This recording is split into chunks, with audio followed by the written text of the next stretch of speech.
Maths नहीं लिया, ठीक है, लेकिन अगर आप ये सोच के कॉमर्स विदाउट मैथ्स ले रहे हो कि नंबर्स खत्म, तो मुझे आपको एक अनकंफर्टेबल ट्रुथ बताना है। पता है, क्लास 11th में सबसे ज़्यादा स्ट्रगल कौन करता है? Slow students. वो जिसे समझ तो सब आता है, लेकिन टाइम से पेपर कंप्लीट नहीं कर पाता।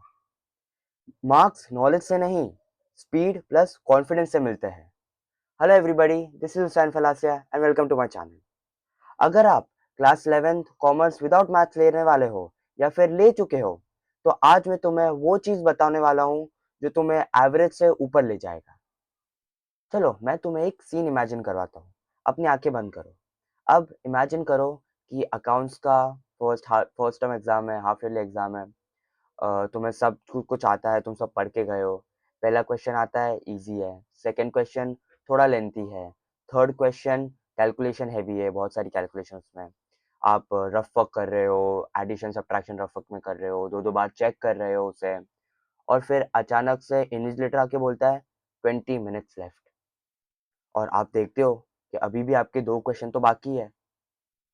अब आँख खोलो। पता है, ये प्रॉब्लम मैं गारंटी के साथ बता सकता हूँ कि 90% स्टूडेंट्स के साथ होगी जब वो क्लास 7th में आएँगे। और ये प्रॉब्लम कॉन्सेप्ट की नहीं है, स्लो कैलकुलेशन की प्रॉब्लम है ये। और पता है, स्लो स्टूडेंट्स को सबसे ज़्यादा डर किस चीज़ से लगता है?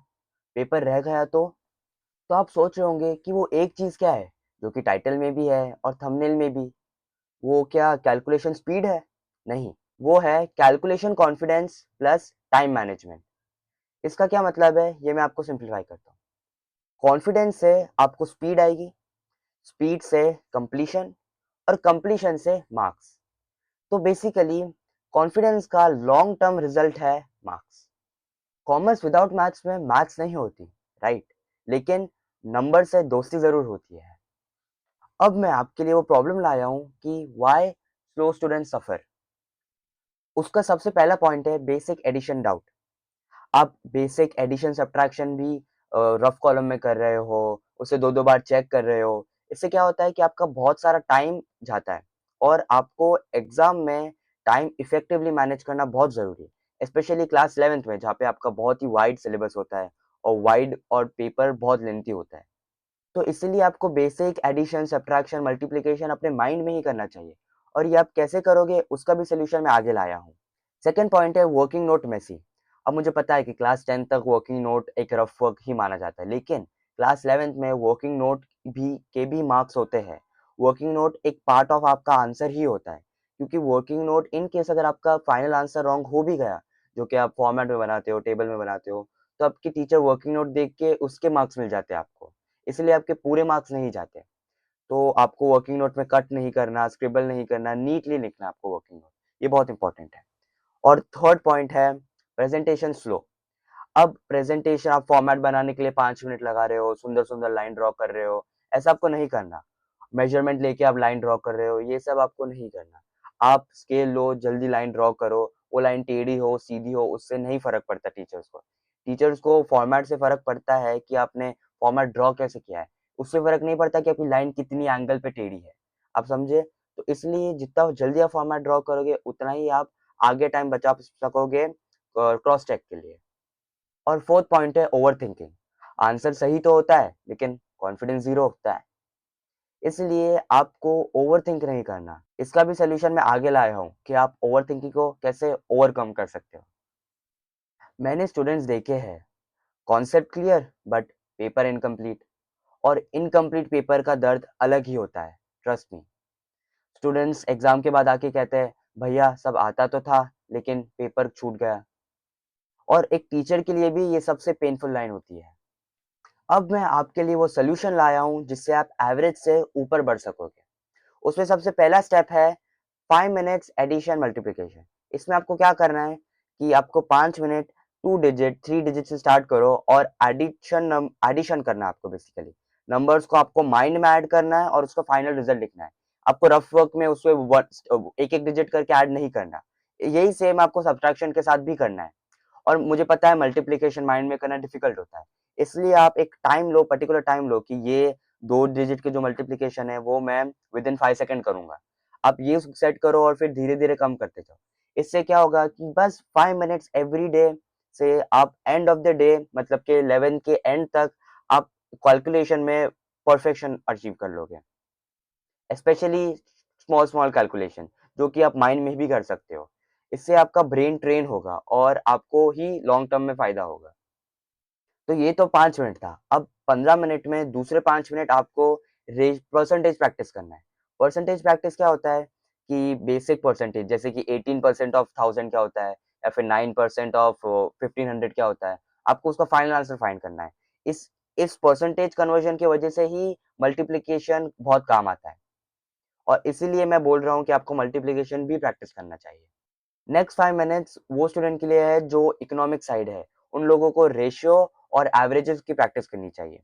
लेकिन अगर आप इकोनॉमिक स्टूडेंट नहीं हो, तो आप जो एडिशन और सब्ट्रैक्शन है और परसेंटेज है, उसको 7.5 मिनट्स में डिवाइड कर सकते हो। अब स्टेप 2 है संडे स्पीड सिमुलेशन। इसका क्या मतलब है कि संडे आप एक पर्टिकुलर टाइम लो और एक अकाउंट्स का क्वेश्चन उस टाइम में आपको कंप्लीट करना है। इससे क्या होगा कि इससे आपका टाइम मैनेजमेंट पता चल पाएगा और ऐसा नहीं कि आप बहुत ही कन्वीनियंट टाइम ले रहे हो जैसे कि आधा घंटा ले रहे हो क्वेश्चन के लिए, नहीं। 20 मिनट लो, 15 मिनट लो। मुझे पता है कि आपको लग रहा होगा कि 20-15 मिनट तो एक क्वेश्चन के लिए बहुत ज़्यादा है, लेकिन ऐसा नहीं है।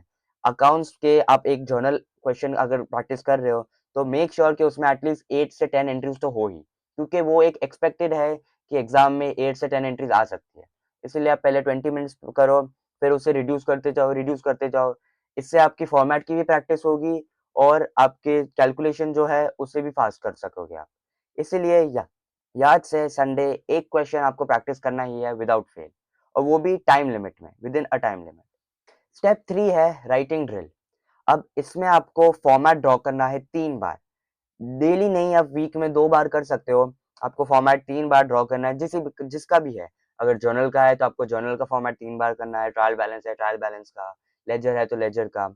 आपको वो 3 बार जल्दी-जल्दी ड्रॉ करना है। ऐसा नहीं कि वही सुंदर-सुंदर मेजरमेंट लेके ड्रॉ कर रहे हो, स्ट्रेट लाइन ड्रॉ कर रहे हो, कोई बात नहीं। टेढ़ी है तो भी कोई बात नहीं, ठीक है? आपको ये 3 बार जल्दी करना है और आपको वर्किंग नोट की भी प्रैक्टिस करनी है, कि क्लीन वर्किंग नोट आप कैसे बना सकते हो, विदाउट एनी स्क्रिबलिंग और विदाउट कटिंग, ठीक है? अब 4th एक्सरसाइज है फियर रिमूवल एक्सरसाइज।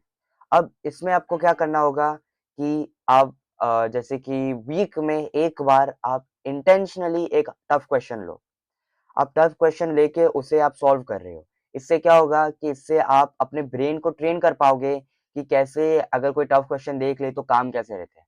आप वैसे एनवायरनमेंट में बैठना जैसे कि आप एक एग्जाम हॉल में बैठ रहे हो और उसे properly with in a time limit solve करने की कोशिश करना। इससे आपका जो फ़ियर होता है कि जहाँ पे आप पैनिक कर जाते हो एग्ज़ाम रूम में, वो धीरे-धीरे खत्म होता जाएगा। तो ये 4 स्टेप्स को आप याद से अभी से स्टार्ट कर लेना, क्योंकि ये ऐसे स्टेप्स हैं जो कि अभी आपको लगेंगे कि इतने यूज़फुल नहीं है, बट जैसे आप प्रैक्टिस करोगे रिज़ल्ट आप खुद देख पाओगे। एक सच बताऊँ, कॉमर्स विदाउट मैथ्स लेने वाले 2 टाइप के स्टूडेंट्स होते हैं।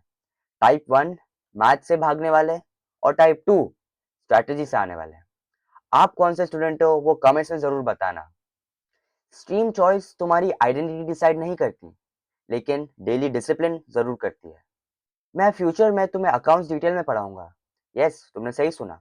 लेकिन उससे पहले मैं चाहता हूँ कि तुम्हारा जो बेस है वो स्ट्रॉन्ग हो। अगर आज से 50 मिनट्स नंबर जिम शुरू कर दिया, तो 11th आपको हिला नहीं पाएगी और 12th में आप इनफ कॉन्फिडेंट रहोगे। आई होप कि आप ये सारी चीज़ रेगुलरली प्रैक्टिस करो डिसिप्लिन से और एवरेज से ऊपर आ पाओ। वीडियो अच्छी लगी हो तो लाइक ज़रूर करना और अपने ऐसे ही कॉमर्स विदाउट मैथ्स वाले दोस्त के साथ शेयर ज़रूर करना। अगर आप क्लास 11 कॉमर्स के स्टूडेंट हो तो चैनल को सब्सक्राइब भी कर देना। फिर मिलेंगे अगली वीडियो में, तब तक के लिए goodbye and take care.